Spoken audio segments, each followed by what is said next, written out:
I'm Daniel Lucas, and welcome to Abstract Essay, where ideas take shape, thought finds depth, and every conversation explores the art of thinking beyond the obvious. And today I have my special guest, Connect Digital Agency founder and managing partner, no other than Miss Nikki Lindgren. Daniel, thanks for having me. Welcome, Miss Nikki, once again. And my apologies if I didn't mispronounce your last name, Lindergren. You got it. You said it right. Yes, welcome back.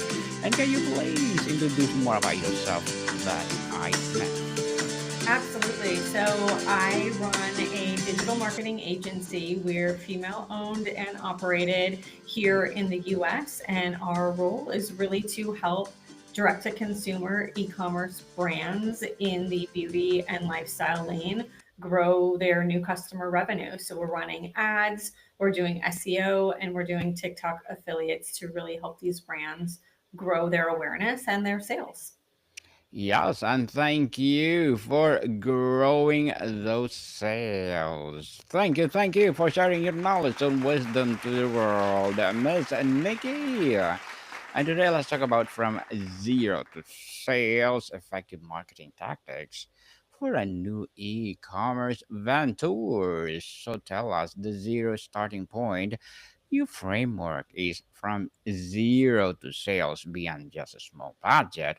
What does zero truly mean in the terms of audience, credibility, and data? What is the foundational mindset shift needed to market effectively from this position?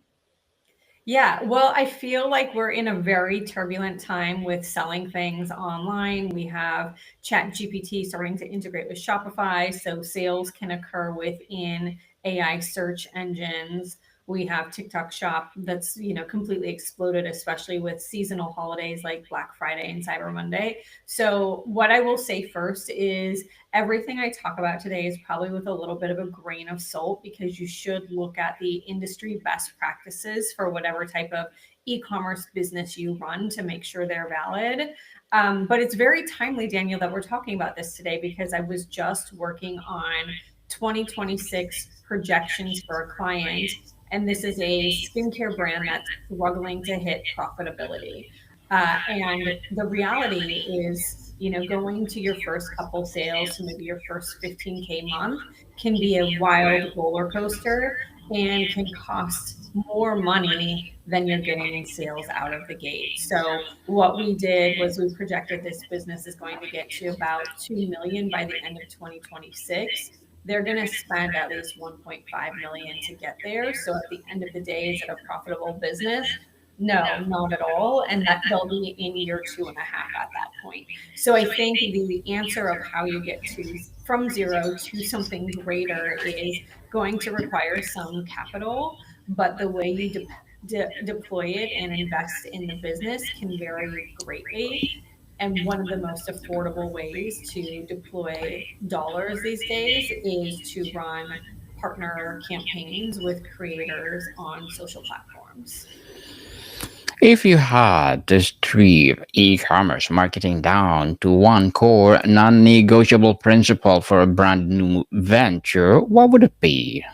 Yeah, I think right now, standing for something, connecting with client brands and like really, or customers rather, and really having something differentiated about you. So you aren't just appearing as the knockoff or the slightly better, item that someone else already sells. Then you're kind of setting yourself up for success. We all have to stand and be something different than the shop right next door to us. So with that, I would say the most important thing to do is figure out how to capture engagement on your website. So right now, what we see in the industry is between like a 5 to 15% of people who come to the website opt in for your email or SMS list. If I were in the shoes of a new emerging brand, I would be focused on figuring out how to get that um, email list growth and conversion rate as high as possible so that I've got owned data about a potential customer who maybe hasn't purchased yet, now I can email them very cost effectively or SMS them to get them to convert down the road. And it's a much better proposition than having to throw all of your dollars into paid media. What is the most common misconception or bad advice given to new e commerce founders about marketing that actually sets them back? Yeah, well, I mean, I think the old adage is like, if you make it, they will come. That's definitely not true, right? There's a lot of investment that goes into getting someone to recognize you. So I think the assumption of, you open your e-commerce doors and traffic starts coming is obviously incorrect. I think most business owners know that at this point, even before they launch their business. But the second thing would be that, we hear on Shark Tank and a lot of TV shows that you can get really cost effective return on ad spend. And you can when you're a large business and consumers know who you are. When you're just starting, it's pretty unheard of to make money on spending dollars in ad placements. You'll probably be losing money for the first 6 months, unless you have some fabulous PR and creative partners. On strategy and early stage tactics. Before spending a single dollar on ads, what are the three essential marketing assets as a founder must create? Yeah. I think creating your unique selling proposition video or a founder video about why you chose to start your business is going to go a long way. So I would produce like long and short form videos of this type of content, your authentic story as a business founder. This doesn't have to be highly produced. Just do this on your iPhone, it'll be fine. But I think the more you get comfortable speaking in front of a camera, and making assets of yourself, the better, because that's what's really going to propel the business forward and get people to align with your strategy to then make selling partnerships with creators a lot more simplified. Simplified indeed. In the zero phase, should a founder focus on building an organic engine or a paid traffic engine? What's the sequence? Yeah, well, there are two different paths, right? So I think, or multiple probably, but I'll speak to two. So one is bootstrap. You're just trying to, not lose money and make money as soon as possible. In that path, you're really going to focus on earned and owned media. So that is everything to optimize the website to make sure you get as many email leads and SMS leads you possibly can, in addition to SEO, which is quickly becoming AEO for AI search results. So I would say that that would be the biggest priority, in addition to organic social and getting your own PR to occur if you're truly bootstrapped. The flip side is we work with a lot of seed founded brands, and brands that are going through proper rounds of funding. For those brands, they have a little bit more of an appetite for quick growth. And so for that scenario, we're a little bit more quick to spend aggressively to first create that awareness and that flywheel to get the consumer to buy in the next 2 to 3 months. Why is targeting a painfully specific micro niche not limitation for a new store, but it's a greatest marketing advantage? Can you give an example? Yeah, so targeting has really evolved in the last couple of years. And while it's still important, the role it plays is very different than if we were talking in like the year 2020. So, to give you more context there, it's very important to know your ideal customer profile, the characteristics of that person, what they're doing with their time, etc. Come up with a name for that individual or those three individuals for your primary, secondary, and tertiary markets. But from there, you're really crafting compelling content for these people. And that's your gateway to targeting. Where if we spoke years ago, we would precisely target this individual. Now, the ad platforms do a great job of figuring out the targeting based on the creative being specific enough for that individual collective that you're going after for each of those primary, secondary, and tertiary markets. With limited time and resources, Miss Nikki, what is the one marketing channel a new e-commerce founder should master first and why? Yeah, I mean, I wish I could give you something that's not so it depends. But I guess I would say if I had to be like super crystal clear on what that one would be, I would probably start with Google Ads as opposed to any other ad platforms if we're talking about ads. And the reason is because these are usually the most in market individuals who are already actively looking for what you bring to market. So I would say Google Ads with Performance Max ads being the priority would be where I would start. Even $10 a day is going to be a budget worthwhile to start to get some learnings under your belt. Simultaneously, if you're planning to be live on TikTok Shop, I would start setting up TikTok Shop as soon as possible because we want brands to get volume of sales through TikTok so that they can have long term success there ASAP. Content that converts, Miss Nikki. For a new store, content cannot just be a brand building. It needs to sell. What's your framework for creating content that educates, engages, and directly drives sales from cold audience? Yeah, I mean, we're in an age where everyone feels like they're being sold to 24/7. They hate being sold to. So I would say the more engaging the content is from either an educational perspective or an entertainment perspective, the better. So really the goal right now is not to be like in your face salesy. I would say for us, we work in skincare a lot. And one of the ways we can be rather salesy, but it's maybe not as obvious, is we can do things like before and after photos. So if someone has acne and it's been cleared through a product, or they have hyperpigmentation and it's been resolved through a product, that's a really effective way to sell without being like, my product is amazing because of X, Y, and Z. Interesting, Miss Nikki. And walk us through the specific step by step playbook you use manually acquire the first 100 paying customers without a massive ad budget. Where do you find them and what do you say? When we're working with brands that have big budgets and they're trying to grow their business, or when I'm personally trying to find new clients.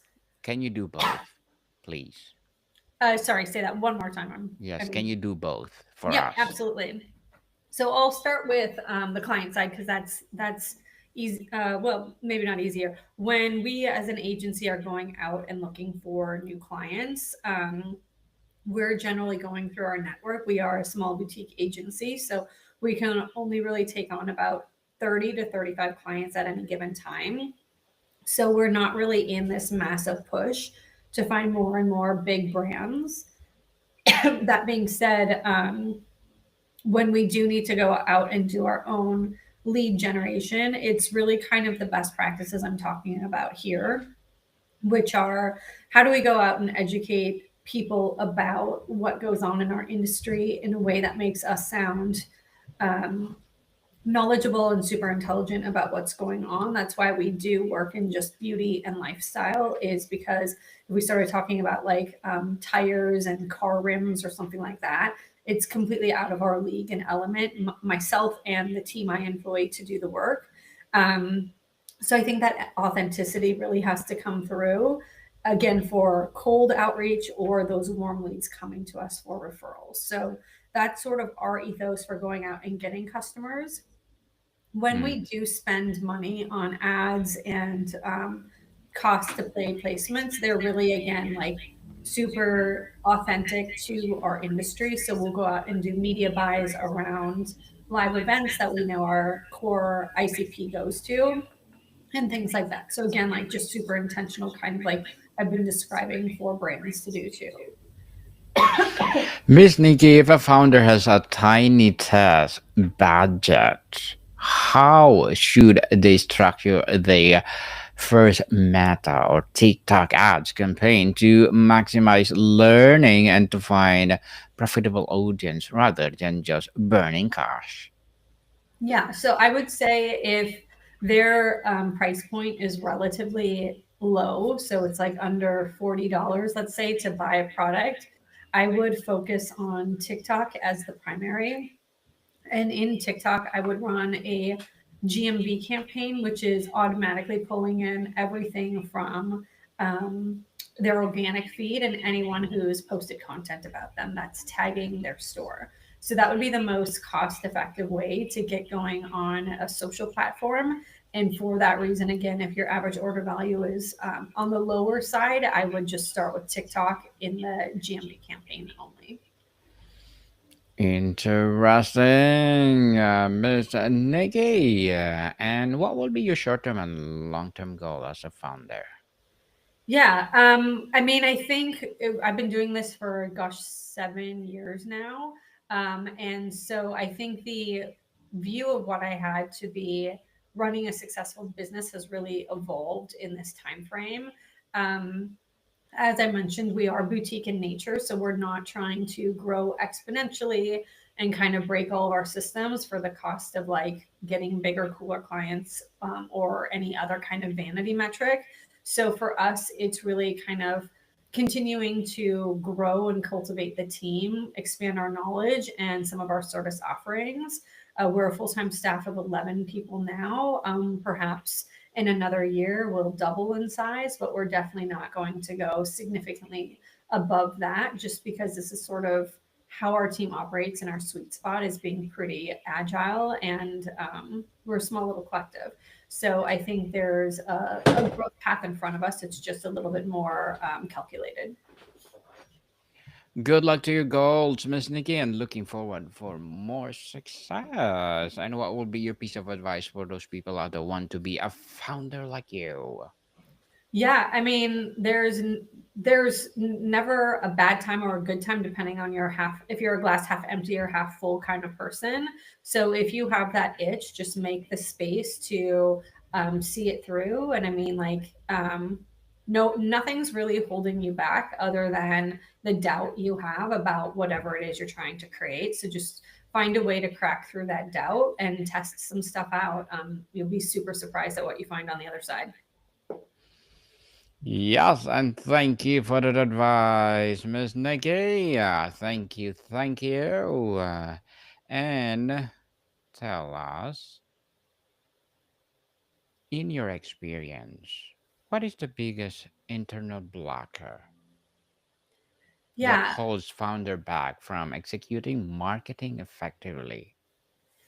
Yeah, I mean, I can speak from my experience as an agency founder where there's this concept of working in the business instead of on the business or for the business. And that's what I find myself doing probably at least 3 or 4 months of every year, is just really servicing clients rather than being a CEO and founder. And so finding a way to educate, build your SOPs and your systems so your team can do all of the client facing work and you can really focus on growing the business and the things you want to do with your time to grow the business, I think are huge. It's just really hard to do at the beginning when you're trying to figure out staffing, all of that stuff. So you often get pulled back into the weeds when you're in growth mode. But I would say the biggest unlock is finding a team that you can rely on so that you can give yourself the space. Can you share a specific painful lesson you learned from marketing failure in your own early stage e commerce journey? Yeah, what can I say there? I mean, I think we've learned I think any kind of failure and mistake I've probably made at some point in my past, in terms of deploying dollars, deploying new code to a website for SEO purposes that didn't go according to plan. Luckily, I've been doing this for a long time, and most of those mistakes are years behind me at this point. Um, but I would just say the biggest takeaway from any of those mistakes, big or small, is assessing like the root cause and figuring out how to build systems to ensure things like that don't happen again. And I feel like sometimes when we're young, startup mentality and busy, there's just not room to do that effectively. And so mistakes can kind of pile up and the same mistakes get made over and over. And that's when you're really in trouble. At what point should a founder stop chasing individual tactics and start building a repeatable marketing system? And what does the system look like? Man, well, we're in the best time to just build the system with all of the AI opportunities out there. It's almost overwhelming. I actually get kind of stopped in my tracks when trying to build stuff with AI because I'm like, which platform? How do I code it? So it is a little overwhelming, I'll admit. But I would say after you do things like 3 to 5 times, I would start building a system for it. It doesn't make sense to do things super manually, or not have your notes to revert back to and do it blind every single time. It's like the most frustrating thing we can do to ourselves.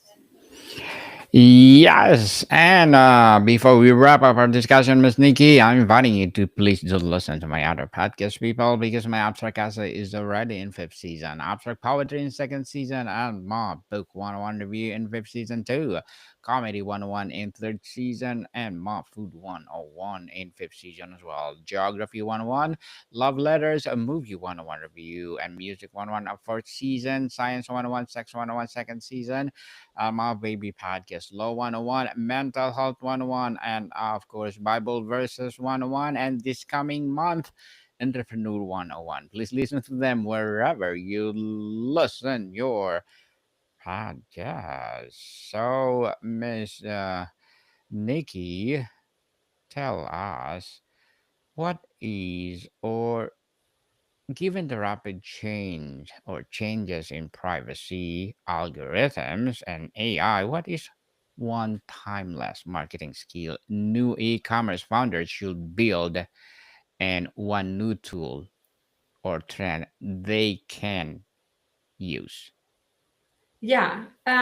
Gosh, for emerging businesses, I would say if you're not familiar with the Facebook ads library, go there and check it out. It's where you can get competitive data on what competitive ads look like. So that's probably the best free tool out there. Google has a similar tool. We use it a lot less. I wouldn't know what to do to go find it, to be honest, aside from Googling for it. So I would say those two are really good free tools. And I emphasize those because so much of media success is the creative content. So it is the most important part of analyzing competitors these days is what messages are they pushing, and creatively how is that being produced in their ad. Miss Nikki Lindgren, thank you so much for sharing your knowledge and wisdom to the world. So, can you please invite our listeners to support your business, your advocacy, or whatever projects that you're doing right now? Yeah, absolutely. Well, we're on the website, so it's pennock.co, pennock.co. We have a podcast. If you're in e-commerce, we have a podcast where we're interviewing e-commerce experts, either other agency owners, fractional employees in the marketing lane, or people brand side. So if you want to have a listen to that, you can check it out on our website. It's under resources. And then there's a schedule call link with me. So if you have any interest in kind of having me assess what's going on with your business, happy to do that. You can find all of that on our website. Yes, people, let's support Miss Nikki Lindgren, because if you support her, for sure, more and more empowering business will rise. So, Miss Nikki, thank you so much for your time. Thank you, Daniel. More to come, people. See you soon.